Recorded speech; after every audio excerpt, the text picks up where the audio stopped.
Hey, what's up, guys? Welcome back to Culture Binge, the Wisecrack podcast, where we explore all the interesting facets of the contemporary cultural zeitgeist. I am Michael, joined as always by Wisecrack's Executive Vice President of Vegan Fast Food Options, Alec, and Wisecrack researcher and reckless world traveler, Serby.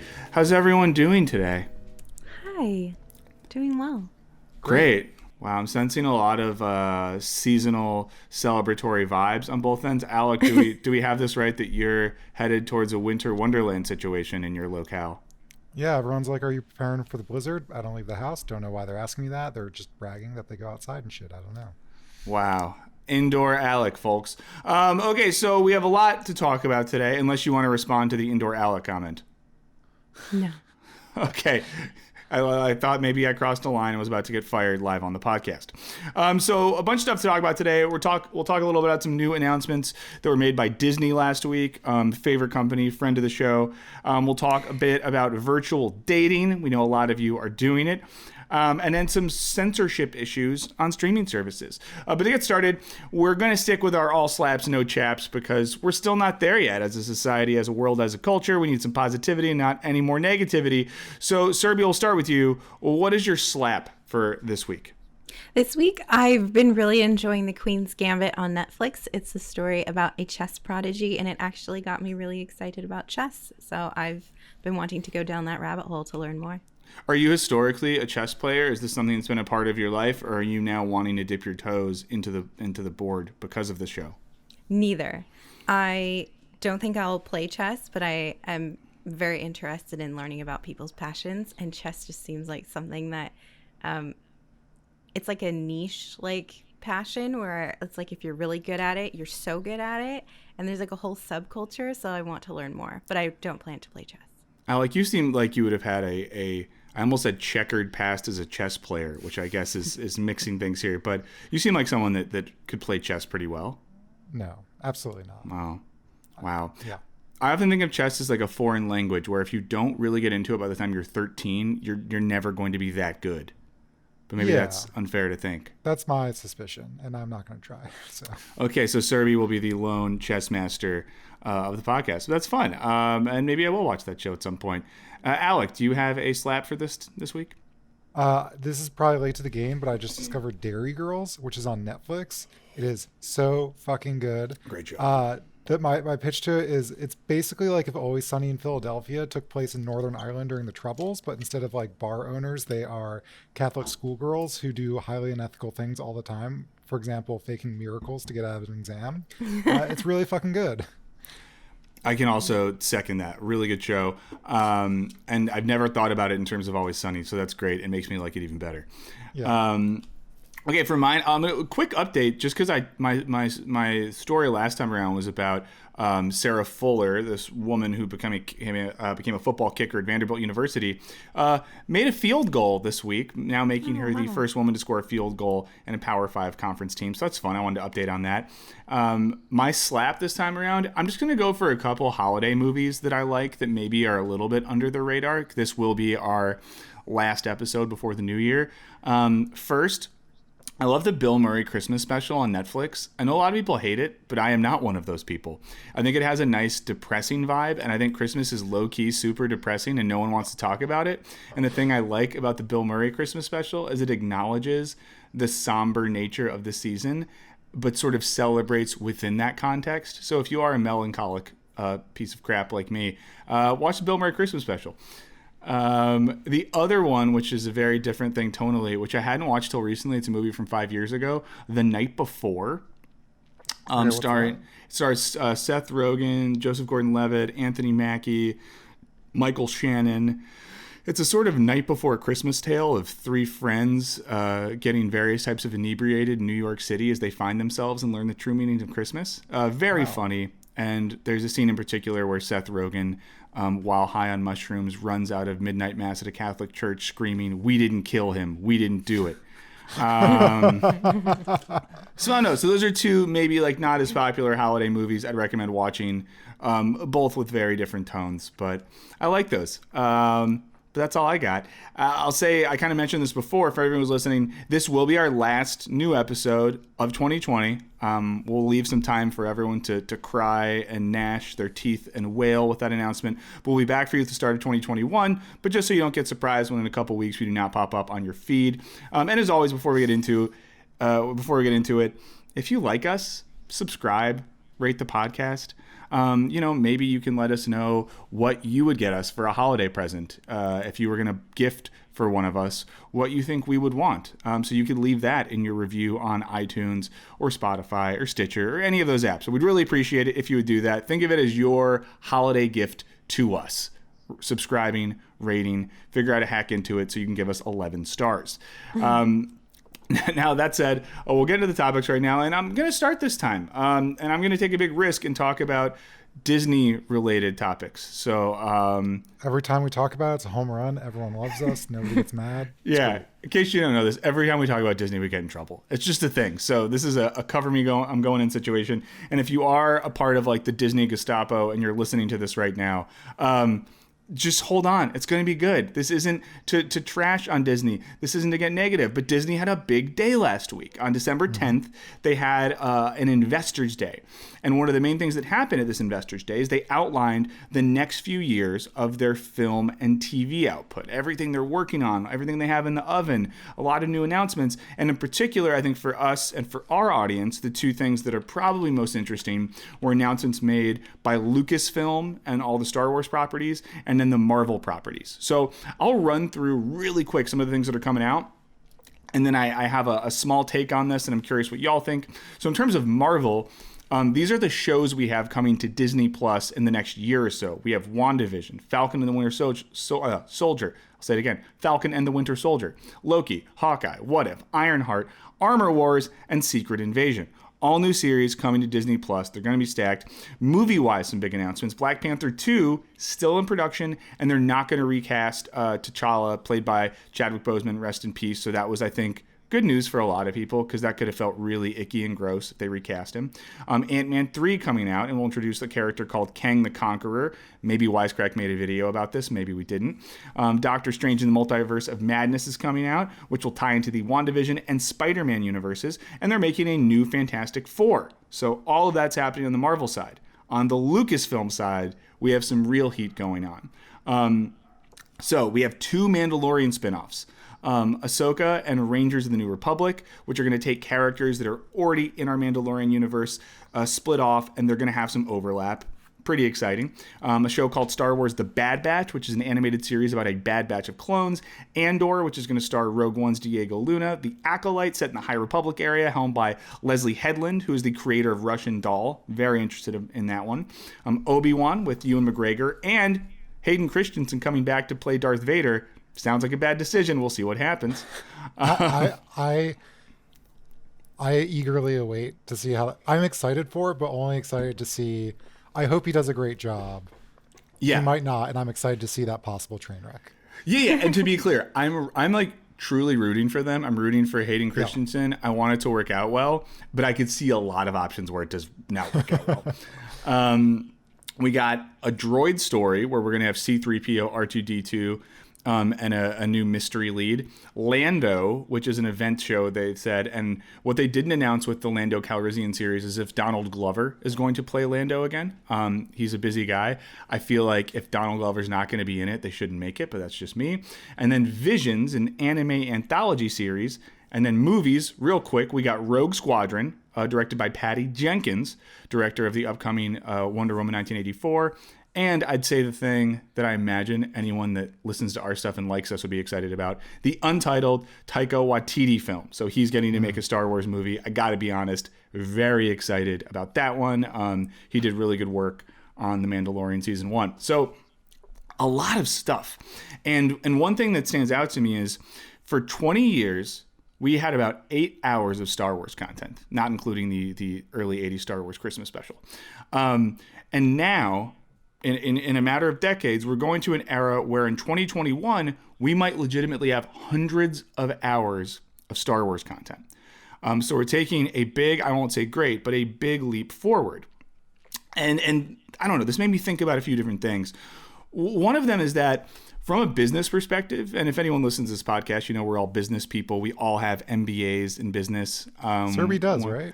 Yeah, I do. I know. I know. We don't. I was just taking credit for Serby's valor. Okay, so if you listen to this before, you know that one of us has business expertise and the other two very clearly do not. I hope that's okay that I say that about We you. teach a lot of business skills in philosophy courses.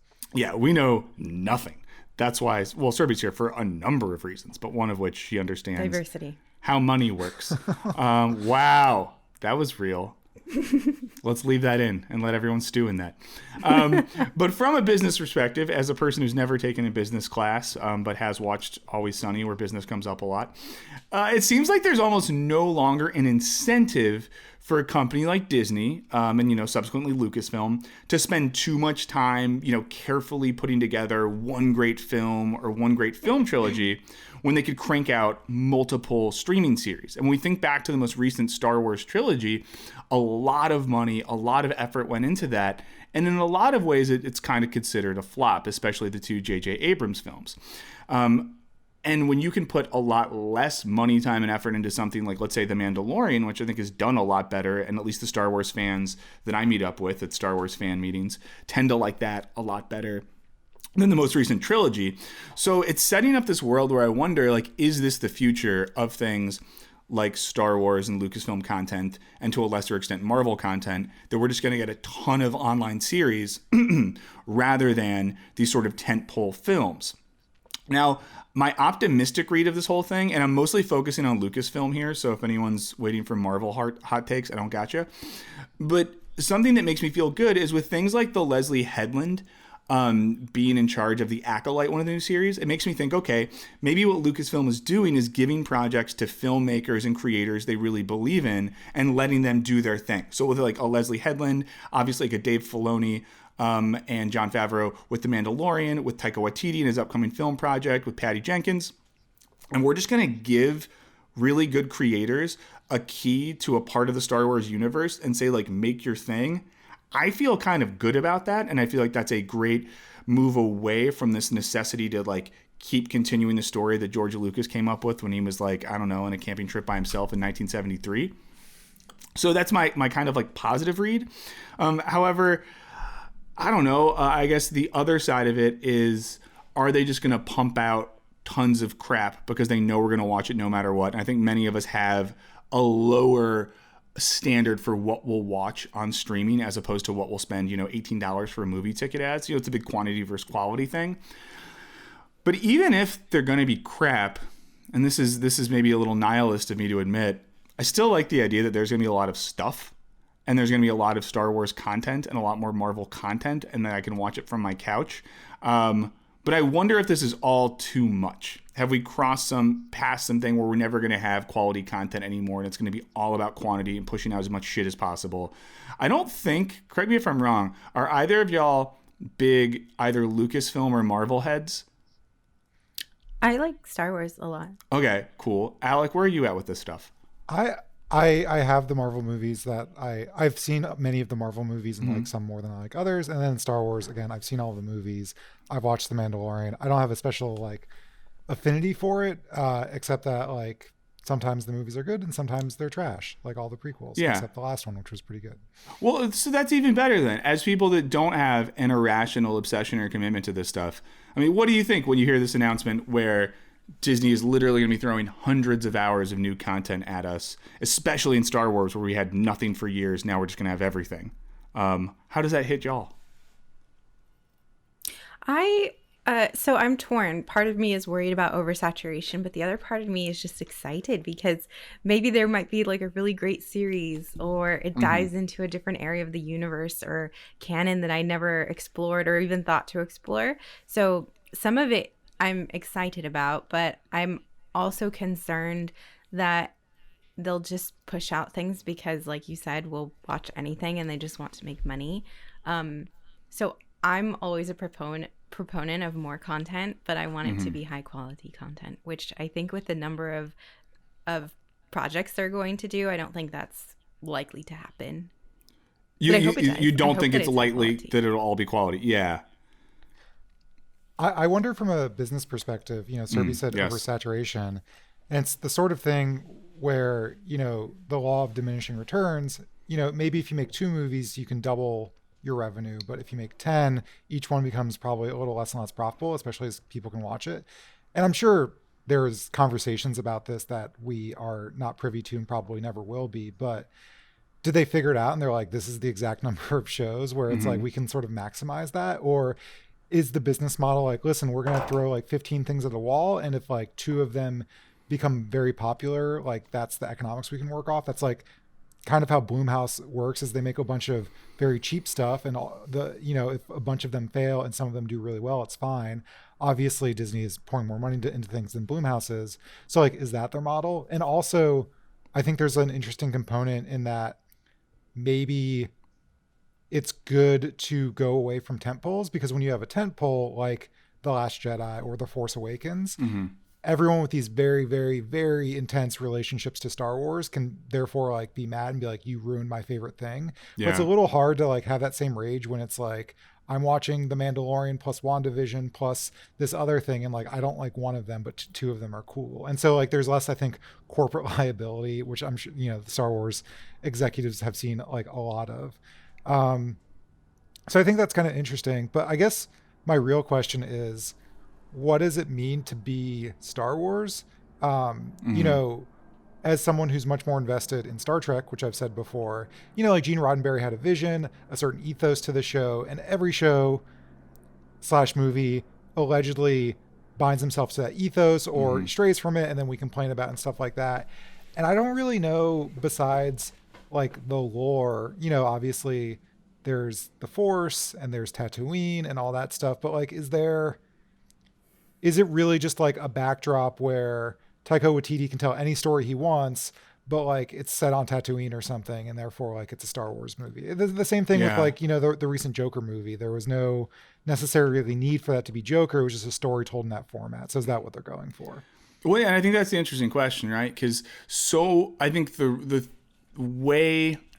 thing that might have screwed up the recent trilogy to some extent is this necessity to only follow the lineage of one story, the Skywalker saga. Yeah. And I think rather than having a broader world with like rules and structures like you have in Star Trek, they've been so wedded to that. And I think, Marvel has the advantage of having thousands of different comic storylines from over the years to pull from that all already interact and have some sort of consistency. So it sounds like, and I heard this fact, this is not reporting on my end, but on the Watch podcast, I heard one of the hosts, Andy Greenwald, mention that what Disney had been doing recently, or Lucasfilm, has been having meetings with different directors and writers they like a lot and saying to them, like, what are you into? Like, what story do you want to tell? And then figuring out ways for them to do that within the broader Star Wars universe. And in one sense, I like that a lot, because we're prioritizing storytelling and vision over, commitment to a certain very specific canon.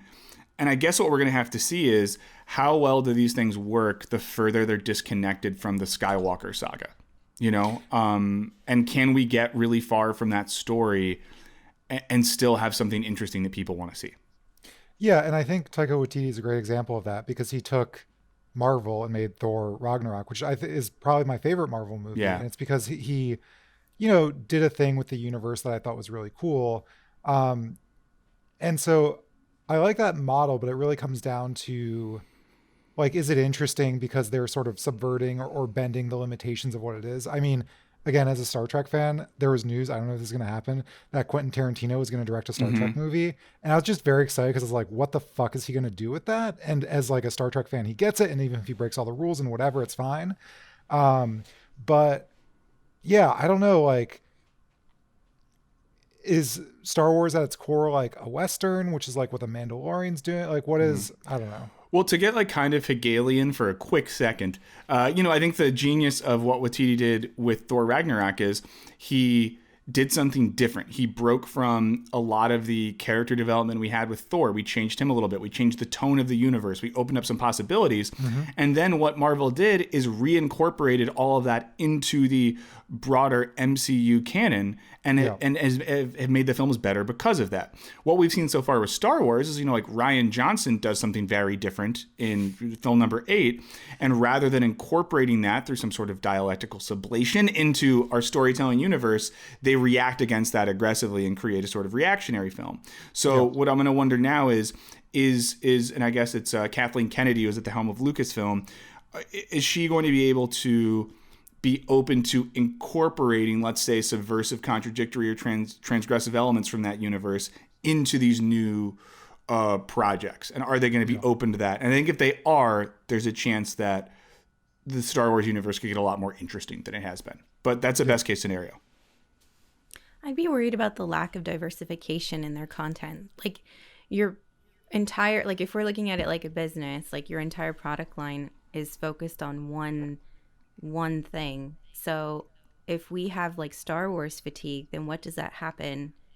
What happens to your product line? So I would be worried about that. Like you're putting a lot of money and effort and all of your planning for the next, say, 4 quarters is all on one thing. I don't know that I would feel comfortable doing that. Yeah. Yeah. And the only other thing Lucasfilm does have is they're making another Indiana Jones movie with Harrison Ford. I've The last seen one wasn't none of that those good. movies. He's 100 years old. I think they're going to kill him while they're making it, and I don't want that blood on my hands. Yeah, I like Serby. I think Star Wars fatigue will probably start to happen at some point. I don't know when it will be. Maybe they're good. I think fatigue probably takes a long time to set in. We still haven't hit Marvel fatigue, or have we? And it's been like a decade. I'm so nervous for it because it's going to happen. And when I was looking through all the new Marvel films and shows, it's like at some point they're gonna fuck it up, and that's not even their fault. At some point, any band, any filmmaker, any playwright, any novelist, your run can only go for so long. So it's like, at which point is it the weird multiverse stuff they're leaning into? Is that gonna fuck it up? Is returning to the Fantastic Four gonna fuck it up? But they're going to do it. And I hope it takes as long as possible because I enjoy that universe. Yeah.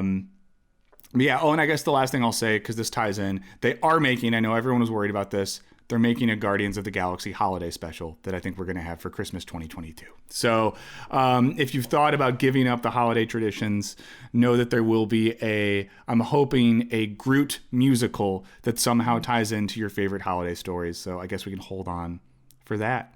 And yeah, before we wrap up too, just so everyone notes, we just talked for, I think, 16 minutes about a Disney-related thing with enthusiasm, curiosity, and optimism. So just remember that, and don't try to screw us on this, anyone. You know who you are.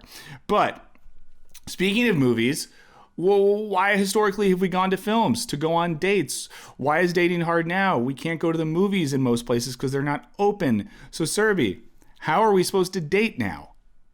So we're supposed to go on virtual dates now. And Boo. I've been hearing a lot of stories about virtual dates. And so for those of you who aren't dating right now during the pandemic, here's some background info. If you meet someone on an app, you may not feel comfortable seeing them in person. So you'll schedule some Zoom or FaceTime with them, and you'll get to know each other a bit before meeting up in real life. And one of my best friends went on a FaceTime date last week, and she had a great time. But I recently read a New York Times article that discussed how people have a fantastic time on virtual dates, but as soon as they meet in person, that spark fizzles. One couple in the article talked about chatting for months and feeling like they were in a relationship. I think they were separated. Like one was in New York and one was in Chicago at the time because of the pandemic. So when they were finally co-located, they met up and they had zero chemistry. They felt there was no attraction, there was no compatibility, there was nothing. But when they were talking on the phone or on Zoom, they felt like they knew the person, that there was intense chemistry, there was a lot of vulnerability, and they couldn't understand what had happened after all these months. So Jacqueline Mendez, a licensed marriage and family therapist and sex therapist, explains it like this. She says, what's happening is when we meet someone for the first time after video dating, there's some familiarity already. We feel we know this person, but we really only know the presentation of this person. Video just gives us one view of someone, and there's a missing element of energy of the physicality of the person. So what ends up happening is that we start developing a fantasy based on the information we have, and this fantasy takes over. We start imagining what it's going to be like when we finally meet, and we start feeding and nurturing this fantasy. And Anne Marchaud, who is a behavioral therapist, expands on this idea and says that as a result of our visual cortex, we're very keen on movement. And when we see people in 2D, we're not getting the full picture, and we can be turned off by the way someone moves, walks, or even eats. So to help recreate an in-person interaction in a virtual format so that you don't have these problems of not feeling that chemistry or that spark in person, you're supposed to show yourself fully by standing up and turning around to give the other person a clear view of how you look. Can you imagine what a psycho you'd seem like? You're like, hey, I know it's weird. We've been having these video chats. Can you just stand up and turn around? No, stand up, baby. Turn around for daddy. It's so creepy. It's super weird. So, but real quick, Alec, can you stand up and turn? Sorry. Yeah, we need to give our viewers some. We need to give them another element of who you are. They do not deserve it. Join know. Patreon and we'll do spin videos. So Oud suggests that you also try to get to know people, not just through conversation and by question asking, but by looking at the books they read or the clothes they're wearing. And she says that you can't just rely on conversation to know someone and build chemistry, because it doesn't give you those missing elements. And this is super interesting to me because I've always thought that communication is the cornerstone of chemistry. And for me, I've been in long distance relationships, so I've relied a lot on video or phone. And I haven't felt that way. Like when you meet in person, you don't connect with them. So this was super interesting to me. And I'm wondering, is it as simple as not seeing someone's full body or the way they gesture? Is there something else? Like, is it about someone's personality, or is there another reason why some people are able to continue that chemistry in person? I don't know. What do you think? I think there's just like a tension between ideality and materiality in terms of dating. And if you meet someone in person, it could be maybe they're like playing a little coy verbally, but physically they're a little flirtatious, or you can tell they're into you, or maybe the opposite or something like that. And it creates this like interconnected dynamic where we have two people, but each person is sort of this ideal version of themselves via verbal communication, and also this physical version of themselves. And we have interactions on all these different levels. But sometimes with digital stuff, it sounds like we're reducing it wholly to like this ideal thing. So what happens is if you meet up, like, you're like, okay, I know this brain, I feel comfortable with this brain, but this body is a foreign object. And this body is something other that I don't feel comfortable with. And that almost sounds to me a little bit like kind of uncanny or awkward.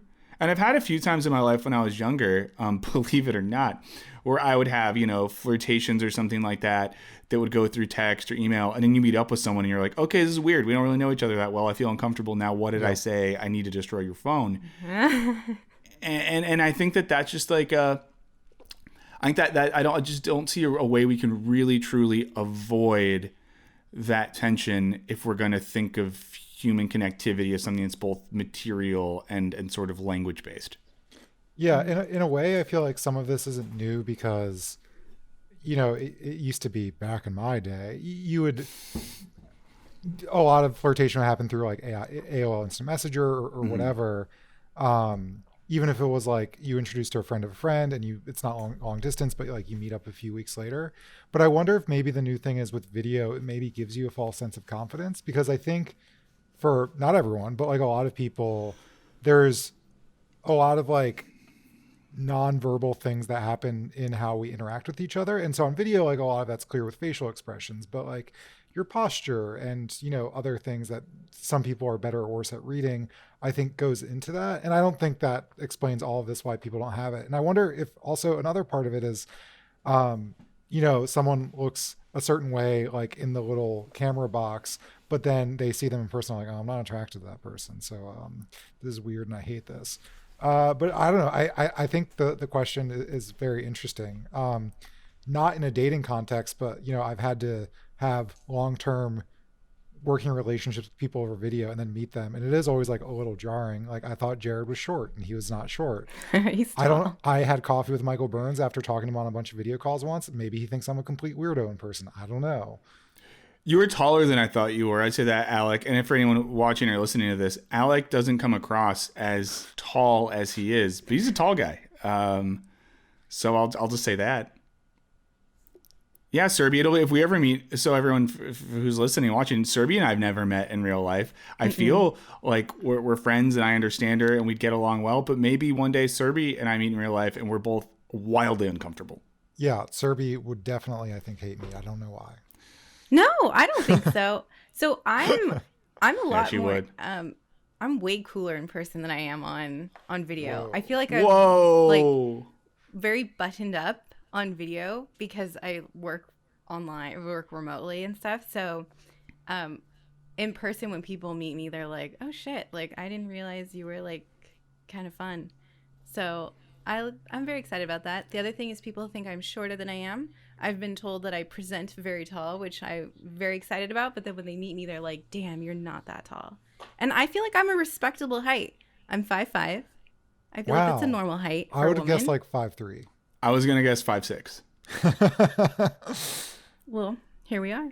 Wow. Yeah. But I think this is interesting because it is weird, right? Because I think there have been times in my life where, and I'll say this more in like a friendship way, and this probably makes me a weirdo or a nerd, but I've made like a good amount of friends over like Twitter and other social media over the years, just from connecting with people, whether it's from like people that have similar academic or cultural interest or whatever. And I've had times where like I've interacted with someone in a pure digital space and then you run into them someplace and you meet up and within seconds it's like, oh, great. But I guess with like a friendship, there's less, let's be honest, there's no like sexual tension. Yeah. And I never to like, whatever friend I met at a conference after talking about philosophy online, there's never a time where I late night texted him just like thinking about you and what it would feel like to be near you. Oh so then, what? Don't act like that's crazy. Everyone has sent some message like that at some point, and you do it, and you think it's a good idea, and later you're like, "What have I done?" And it's weird. Your voice and everything. I felt like I was like, "What am I listening to?" For a second. But I just think I guess that's part of it too. Is just like but here's what I wonder as well. And Serby, you can maybe speak to this because you mentioned being in long distance relationships. I think there's a difference too for your long distance relationships, and sorry if this is prying too much. These relationships that had a foundational establishment in the physical world, but then were primarily like digital or long distance. So there was some foundation of like being in the same space. One of them we did date in person and then we were long distance because of circumstance. But my last relationship, we were not. We were talking for, I would say, a few months online, and then we met in person, and the chemistry was just as intense in person as it was over video. Probably because I'm a lot better looking in person and a lot cooler. So he was probably like, yeah, wow. I got her when she was looking like a hot mess. And if you know that, that's great. Like if you know your stock is higher in person, then like be confident on this online stuff because you're good to go. But if it's the opposite, you've got to be aware of it. What is it? Under promise, over perform, or oversell? Under promise, over deliver. Yes. Yeah. That's what I do.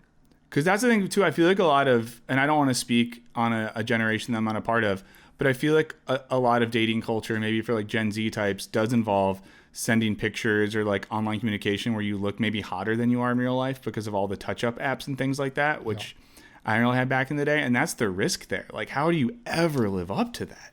Yeah. I would just rather, I'm not very photogenic, so I don't know why you would want to like touch yourself up and then you see in person. It's not like you can walk around with like an in-person filter all the time. I'd rather do the opposite. To, like, weed it out like in the beginning because I don't know.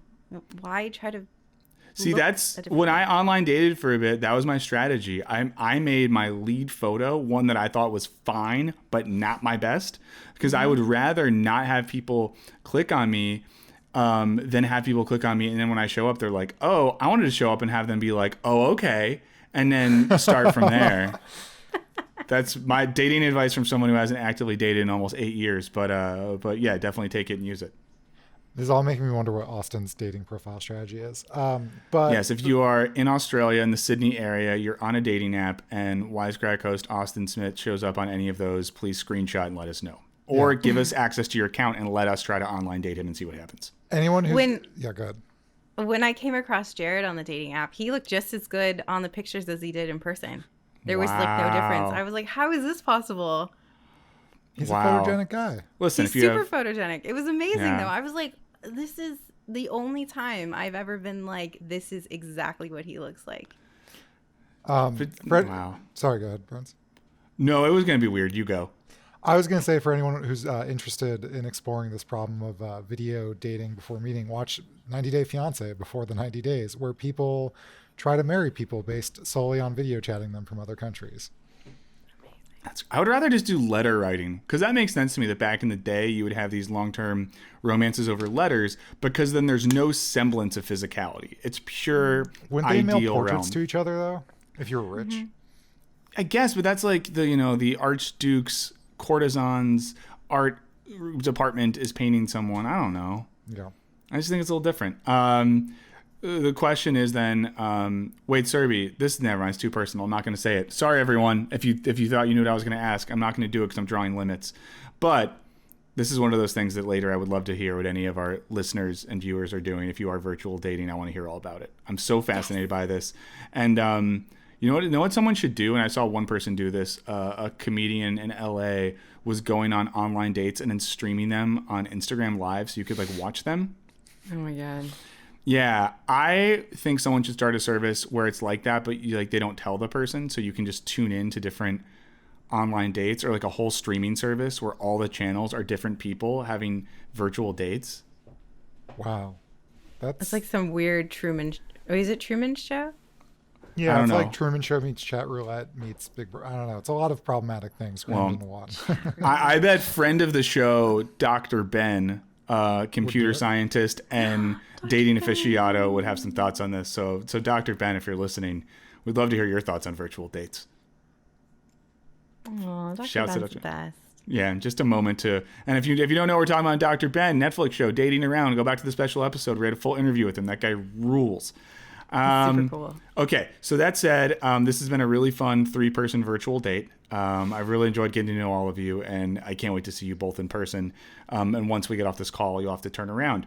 But let's move on, if that's okay. We got a last topic to talk about. Alec, we know that something you love more than anything is censorship, mostly government censorship, but occasionally corporate censorship. So what's going down in the world of corporations censoring streaming content? So there was a New York Times article that was posted in our Patreon Discord. Shout out to them and whoever posted it. Shout out to the patrons. And then there was a lively discussion, but I thought it was a really interesting discussion, so I wanted to talk about it with you all.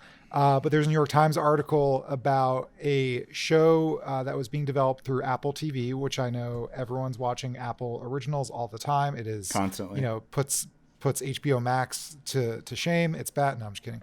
So there was a show called Scraper that was clearly about a company called Gawker Media. Gawker Media was a blog that did reporting of various kinds, tech reporting, business reporting, politics reporting. They kind of had this like down and dirty vibe where they didn't like have a lot of the like professional buttoned upness of, places like the New York Times or something. And so they would do shit like somebody, I think it was the iPhone 4, somebody lost their iPhone 4 prototype before it was out at a bar and someone stole it. And then Gawker didn't steal it, but they basically got their hands on it. We're like, yeah, we'll dissect this prototype, even though other people might be like, that's not cool.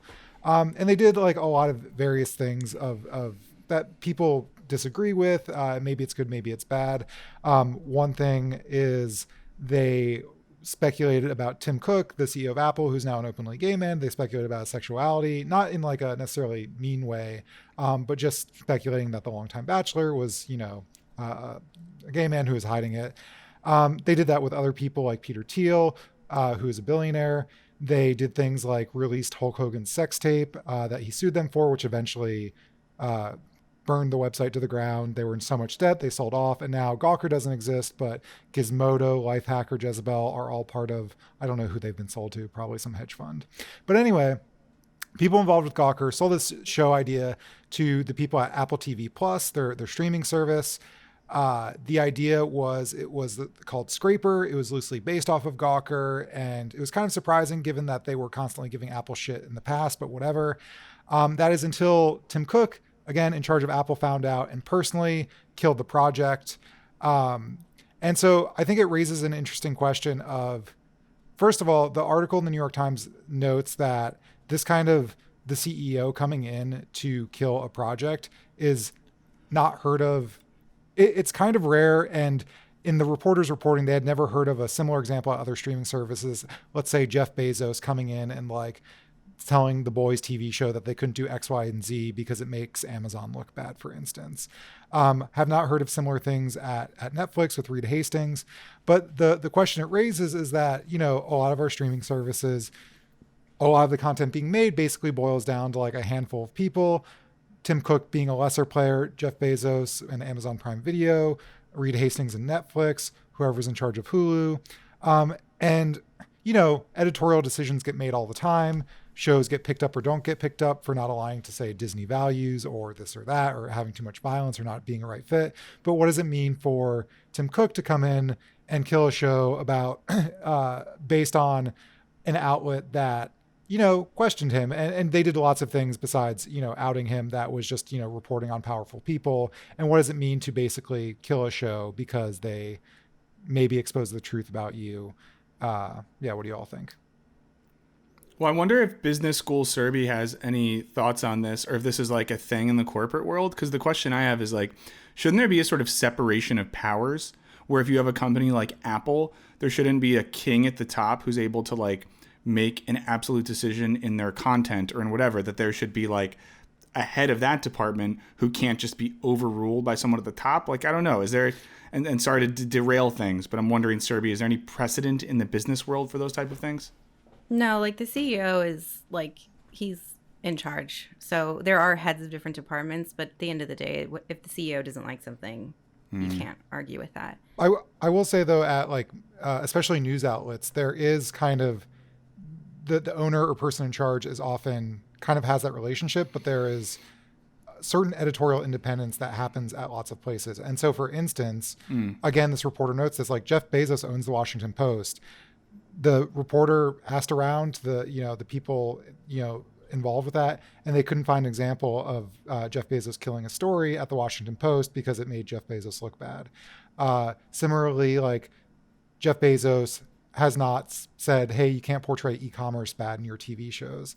And so, I think the distinction is sort of like, if Tim Cook as CEO is like, listen, here's what we stand for, here's the kind of shows we make, and that's sort of the dictate we have. And then there's like an editorial independence in doing that. And if they run afoul, then Tim Cook gets involved. And I think that's a lot different than like swooping down outside of the regular kind of normal editorial oversight of stuff like that, if that makes sense. Like there's a, if somebody owns Gizmodo, the editor-in-chief should probably get the final say in most editorial matters. Obviously, the owner could fire them for like repeatedly not listening to them, but there's a certain kind of balance of powers that is at least like implicit in a lot of places. And I think something similar happened at one of the sports websites you liked, where they all rioted because they didn't abide by that. What am I talking about? Splinter? No. Oh, yeah. Oh, it wasn't Splinter. It was on, oh my God, it's going to really bother me right now. Deadspin. Deadspin, yeah. Yeah. So I am not surprised that this happened, but what is interesting to me is, so when you work at a large corporation, the CEO is so detached from what's going on in the weeds. Mm-hmm. So he probably has no idea what the lineup is. Mm-hmm. Like he might have like general ideas, like general projects and things, but it's not like he's having like regular calls every day about the content that's upcoming content. So someone either went directly to him and told him this is what's going on, or he happened to come across it some way. But like from my experience working with CEOs and working in the business world, like this is not surprising. I don't think it's strange at all that it was censored. I mean, I like the idea that Jeff Bezos like doesn't like squash stories and kill stories, but in my experience, I've seen these sorts of things happen, so it's not like weird or strange to me at all. Yeah, I mean, it's just so fragile. Like that's what bums me out. Like Tim Cook is a multi-billionaire, whatever, with so much power. It's like, who cares? Someone's gonna make a TV show based off a company you didn't like. That's probably not going to be that huge. It might not even go past pilot or whatever. I think it's a bad. This is a shallow comment, but it's such a bad look. I think to not have the ability to let something get made that somehow ties into something you don't like. It shows a sort of, I don't know. I guess a lot of powerful billionaire men are just trying to prove something to themselves. But also, it's such a bad precedent as well as we move towards an era where fewer and fewer people own the companies that make all the content. It's a real bad precedent. Well, I agree with that, but I also think if you look at it from his perspective, like this might have been a very traumatic experience for him, and how much pain that must have caused him for somebody to question his sexuality when he wasn't ready to discuss that. Yeah. And now he's in a position where he can like say, no, I don't want to talk about this. How many of us have wanted to like say something to the people who have traumatized us and hurt us, and now he can actually do that. But could there have been a way they like talked about it publicly and there was some sort of at least attempt at discussion, reconciliation, whatever, rather than just fuck you, show's canceled? I don't know. Why does he need to do that, though? I just don't know who, and I don't know this, but like, are the people who are making the show? I know one of the showrunners is a guy named Cord Jefferson, who's worked on a bunch of other really good shows. Like, was he the person who was the editor or involved in that outing story? Like, I don't know. I just wonder, like, is there a way to be potentially more subtle about this that acknowledges harm intention on both sides without making it this either or? But you're absolutely right, Serby. Yeah, and I think to Serby's point, I think like, if the people in charge of the regular slate were like, hey, like, we really disagree with like Gawker's history of outing people, you know, however they justify it, like, we don't think it's cool, whatever, like, again, those are the editorial decisions. And I think even like to your point, Serby, Tim Cook might be very sort of justified in that. But I think the icky thing to me is not like, this isn't like a small production studio where it's like, of course I'm not going to work with these assholes who made fun of me 3 years ago. It's like a major monolithic, there's only a handful of companies that like make 90% of the content situation. And I think it just sets a precedent to like, we could look at this example and be like, yeah, like fuck Gawker because they did X, Y, and Z. At the same time, would we be cool? Like, let's say the issue at hand was Gawker got Tim Cook's friend arrested for doing something illegal and bad. And because Tim Cook is still angry about his friend getting arrested, this is all fake. But like, you know, he's gonna like, at what point does like the personal interest of like 4 or 5 or 6 people get to like dictate what is on TV? And I think I think that's scary. And like, again, like, I'm not like, oh, how dare they cancel this Gawker show? I think it's mostly like the way in which it was. And by the way, like the Gawker show could easily get sold somewhere else because other people don't have these vendettas. But then maybe Tim Cook will call, you know, Netflix and all these people because he has that kind of power and be like, you know, they were mean to me. Don't you dare buy it. The thing is, like, this is already happening. This is just one of the times we've heard about it. Like, it happens not only in this industry, but in my industry, multiple industries. So I don't think that it sets a precedent. It's already being done. No, I guess the difference would be in like the content media world. It's different because at least in the world of like content production and you know, media, there's often a semblance, even if it's bullshit, that there is some like creative or editorial independence, and there isn't someone who can just like pull the cord on that. But maybe a lot of that is almost like a kayfabe type thing, anyways. Yeah, it's that, like, again, I think it's not the decision that was made. It was like the way in what it was made. If the people in charge of editorial at Apple TV said, hey, we don't want to be involved, and I'd be like, oh, all right, like. Yeah, I don't know. I just think there's a smarter way to go about it. Like, let them make the first episode and then find a way to be like, after blah, blah, blah, we decided not to go forward with it. And then everyone knows what you're doing, but at least you're like playing it like, oh, listen, let's just, what I learned in business school was you lie and you lie until you're at the top and then you lie some more. I did not go to business school. Okay, well, I think we're good there. Alec or Serby, any last thoughts on the streaming service censorship issue? No. Okay. Well, we'll see if the show gets made by some other network and if Tim Cook can kill it there, which would be impressive. But now it's time to get into, I don't know, one of my favorite things we do, which is the voicemails and emails part of this. And here's the thing, everyone. This is not a one-way relationship or interaction. If you listen to this show or watch this, you are part of the community. You're part of a family, and that means you have a voice. You have a say. So we want to hear from you. And then we can hear from you in two ways. Well, three ways. I'll get to the third one in a second. Number one, 213-534-8807. You call us. You leave a voicemail. Once again, that's 213-534-8807. We love to hear your voices, so call us. The other way, if you don't like your voice, if you don't want us to hear your voice, if you're precious about your voice, email us, culturebinge@wisecrack.co. That's culturebinge@wisecrack.co. Third way, figure out where we live, come to our houses at night. Now, I think we have some voicemails that get us started this time. Am I right, Alan? Yeah, I think the first one's from Anonymous about, I don't remember what it's about. The hacking group? This is going to be sick. Oh, yeah. Hi, Wisecrack. Big fan of Culture Binge, and as well as all the wonderful content on the channel. Enjoy all the fun conversations and humor from Serby, Michael, and Alec. I wanted to call in to talk about the topic of deadly tours from the latest episode, and wanted to chime in agreement with Serby and say that I also tend to be a little less cautious when I'm traveling on vacation, despite checking Citizen, Neighbors, and the Nextdoor app where I live every single day. And whenever we travel, I feel as if our psychology is similar to an inverted version of Maslow's hierarchy of needs. We're on vacation for self-fulfillment needs and esteem needs, and both of these tend to be front of mind when we're traveling. And the idea of safety and physiological needs probably don't come as front of mind. I've definitely skipped a meal or two or gotten far less sleep and generally being less aware of my surroundings during vacation because I just want to soak in as much as I can. But then also the topic of invisible versus visible dangers, with visible ones like the New Zealand volcano and the invisible ones like COVID-19. I think earlier this year, most of us were woefully unprepared and uninformed at how dangerous this virus could be, and now, we know a little bit better.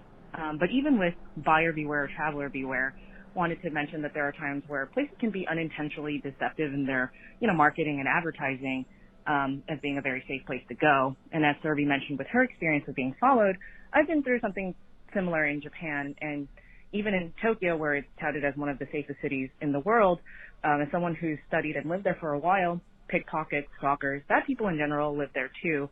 And it's quite common for men to sexually harass women on trains, which is why there are women-only cars in the main train lines there. And I'd love to know what your thoughts are about governments, tourism bureaus, and their responsibility in being transparent and reminding tourists to be informed, as well as tourists reminding themselves to be informed. Thanks for a great show, and please continue doing a great job. Thanks, Anonymous. That was a great voicemail. Serby, that was directly to you in a lot of ways. Thoughts? So I am a big proponent of transparency, and I do think that governments and tour companies should be more transparent. But at the end of the day, it is the tourist's responsibility.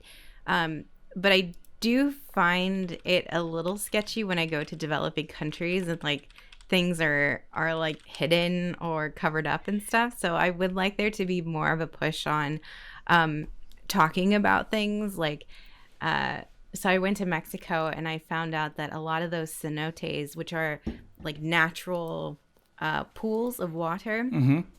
and a lot of these cenotes have crocodiles in them, but tourists don't know that. And so I was talking to another girl at the place I was staying, and she's like, look at them, and she was showing me pictures.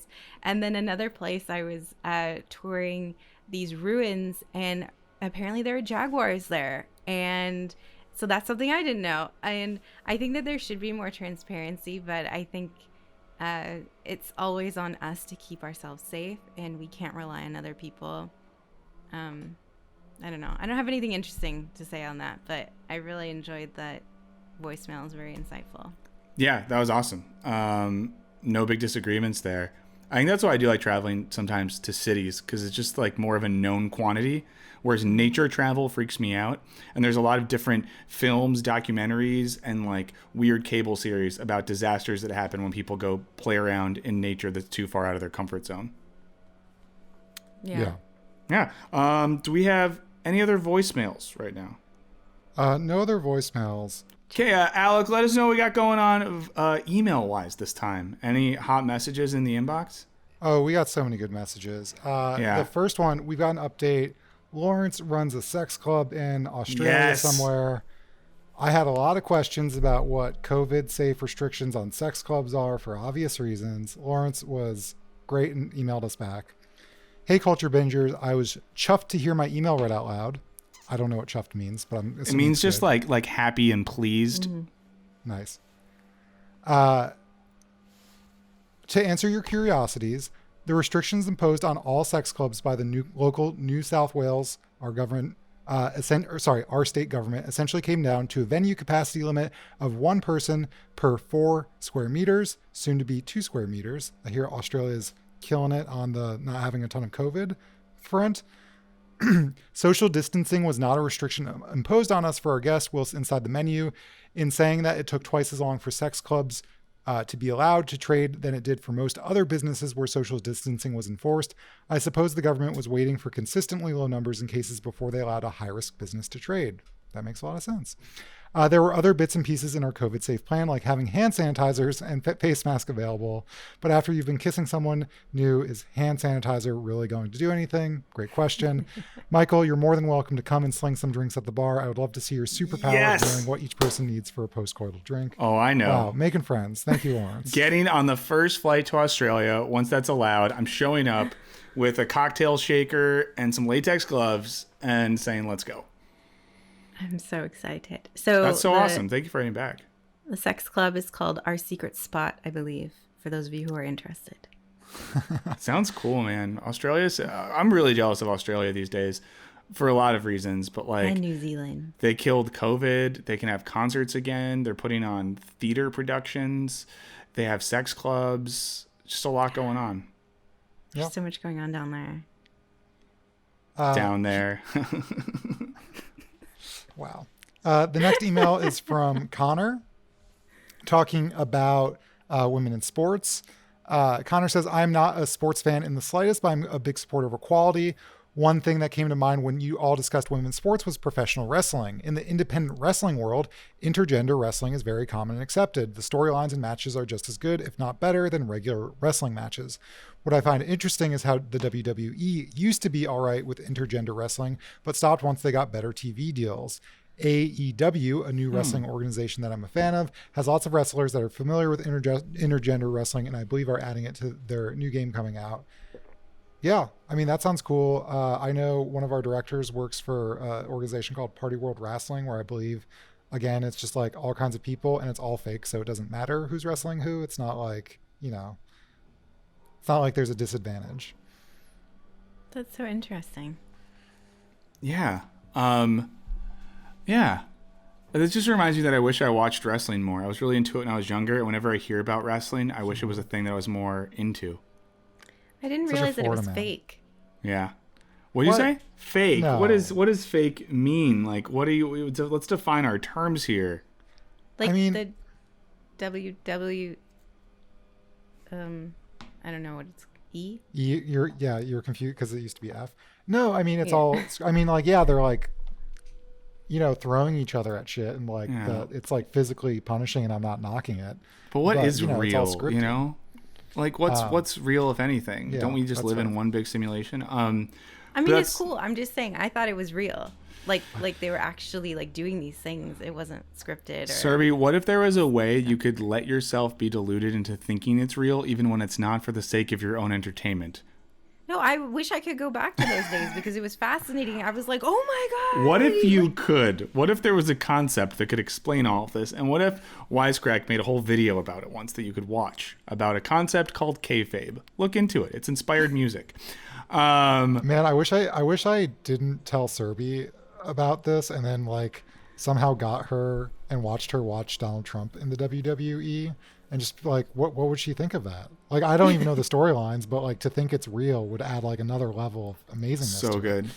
Any other emails we want to get into? Just because. Yeah, this last one it's a Karen story from someone who's concerned about some Karening going on. This person is from South Africa, so there's going to be different norms with tipping and whatnot that I don't understand. But here's the email. My name is Robin from South Africa, and I've been a huge fan of the Wisecrack YouTube channel.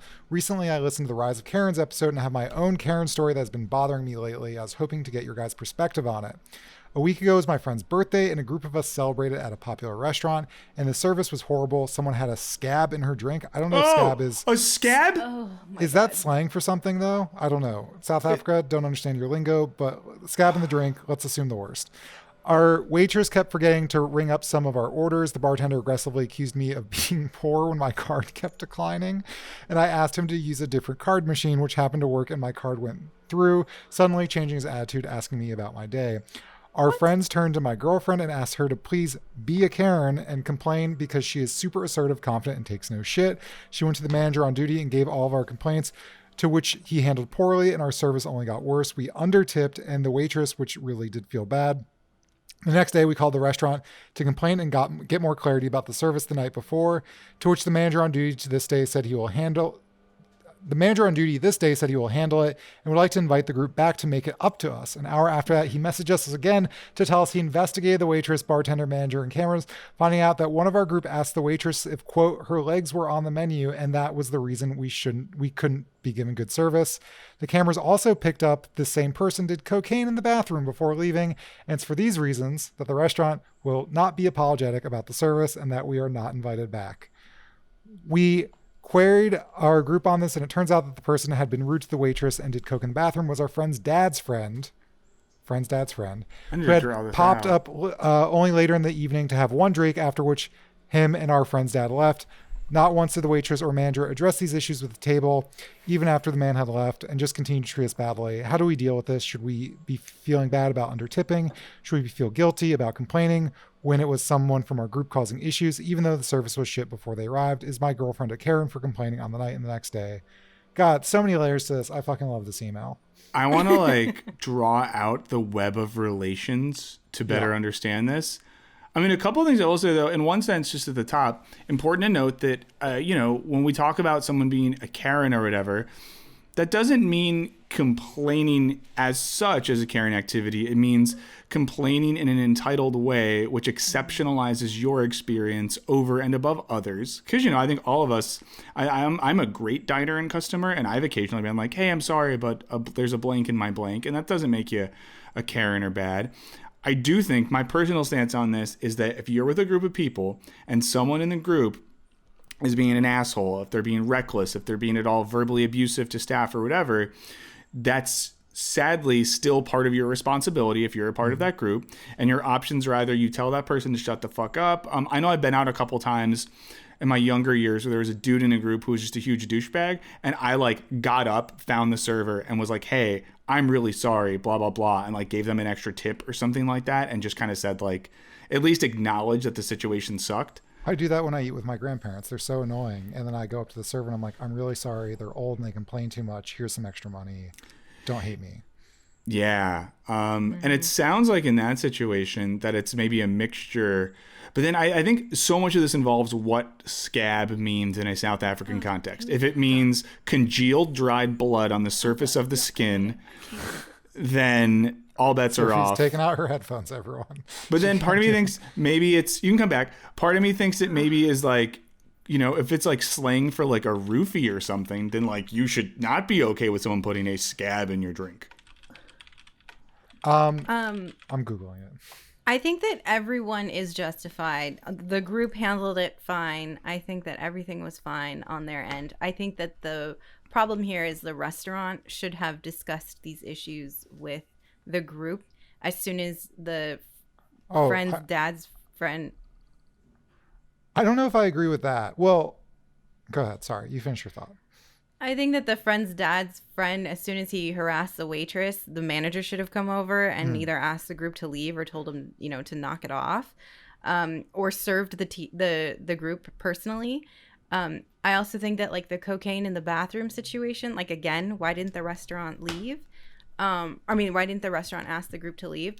But the service was bad before that guy even showed up, so it seems like it's an excuse. But I don't think there was a problem about complaining or under tipping. Yeah, I think. Well, my take on I think the manager thing you're right about. I didn't even think about that possibility. But like, I feel like it's not on the waitress, for instance, who has been sexually harassed, to be like, hey, excuse me, I know one of you just sexually harassed me, but like, it's now my job to like inform you all that like this person, because like they're probably. Oh no, like, I would never expect that. Yeah. But then I like having the manager come in. I think that's pretty reasonable. It seems like there was some other low-key issues that maybe they dismissed because the service was, you know, if the service was bad before and stuff like that, maybe it's all getting lumped in there. So I don't know, there's a subreddit called Am I the Asshole, and there's like an answer that's like everyone's an asshole here, and that might, not that you're an asshole, Robin, for having the friend's shitty dad friend, and like as someone who used to wait tables, I was at times able to differentiate between like the one rowdy asshole, but at the same time, like, you brought them, and like I know that you don't know this friend of a friend, but I don't know, it's, if I was with someone super embarrassing, it's partially on me. Like, it's on me when my grandparents are being a pain in the ass to, you know, try to limit that or rectify that or anything like that. And not to say you could have known that they did this thing, but it's a reasonable kind of expectation. And if nothing else, never go back there unless your town has one bar and restaurant establishment. I just don't see a world where you are ever going to be wanted there or you're ever going to enjoy yourself there. So I would say maybe cut your losses, take the L, and find a new regular spot. And never invite your dad's friends around again. They sound fucking terrible. Yeah. What do you guys think about the tipping? I think the service was bad. So, and like, she had like some weird thing in her drink and all this like weird shit going on. Like, yeah.